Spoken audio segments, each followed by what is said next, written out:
வணக்கம், ஜவை இஜட் பேசுகிறேன். இப்போ தான் அதிமுக சிவி சண்முகம் 10 லட்ச ரூபா ஃபைன் கட்டி முடித்தார் உச்சநீதிமன்றத்தில்.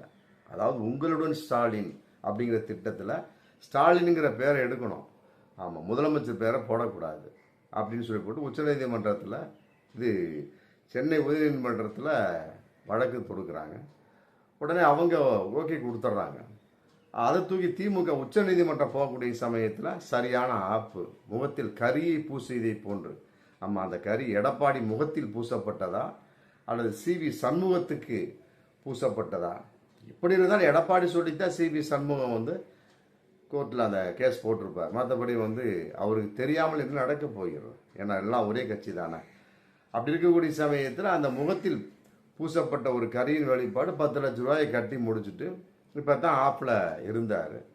இப்போ திடீர்னு அந்த கட்சிக்குள்ளேயே ஒரு அண்டர்ஸ்டாண்டிங் இல்லையா அப்படின்னு தெரியல. தென் சென்னை வடக்கு மாவட்ட வழக்கறிஞர் பிரிவு செயலாளராக இனியன்கிற ஒரு அதே பிரச்சனைக்கு மீண்டும் கோர்ட்டில் சென்னை ஹைகோர்ட்டில் போடுறாரு. எப்படி பாருங்கள், இதெல்லாம் வேண்டுமென்று செய்வதா இல்லை எதுவுமே தெரியாதனால் செய்ததா? அது எப்படி தெரியாமல் இருக்கும்? இத்தனைக்கு வழக்கறிஞர் ஆச்சுரா அவரு. என்னடா அது, ஒரு போன வாரம் தான் சிவி சண்முகம் அதிமுக ஒரே நிலைப்பாடுக்கு 10 லட்ச ரூபா கட்டினாரு.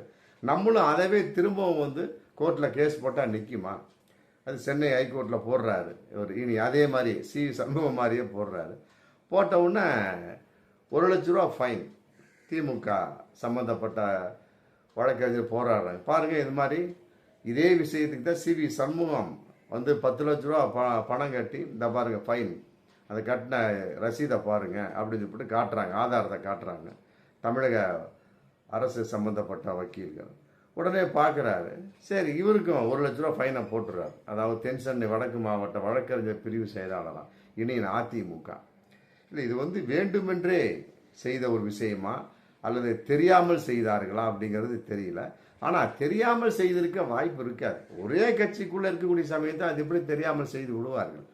இல்லை, எடப்பாடி வேண்டுமென்றே செய்கிறாரா அப்படிங்கிற ஒரு கேள்வி இதில் வருது. அப்படியே இருந்தாலுமே கூட வழக்கறிஞர் பிரிவில் இருக்கக்கூடியவங்களுக்கு அந்த வழக்கின் நிலைப்பாடு தெரியாதா? யோசிக்கணுமா இல்லை? என்னடா போன வாரம் தான் சிவி சண்முகம் 10 லட்ச ரூபா கட்டினா நம்ம எதுக்கு அதே சம்மந்தப்பட்டது போய் எத்தனையோ கேசஸ் இருக்குது. அப்படிலாம் பார்க்கக்கூடிய சமயத்தில் எம்ஜிஆர் எத்தனையோ பண்ணார். என்ன முதலமைச்சர் எம்ஜிஆர் சத்துணவு திட்டம், அப்புறம் அம்மா வாட்டர், அம்மா உப்புன்னு சொல்லிட்டு ஏகப்பட்டது இந்த அம்மா பண்ணாங்க. அதெல்லாம் இல்லையா?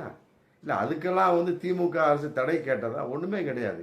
இவங்க எதுக்கு தேவையில்லாமல் தடை கேட்டு 10 லட்சம் சிவி சண்முகம், இப்போ இவர் வழக்கறிஞர் இப்போ இனியன் 1 லட்சம்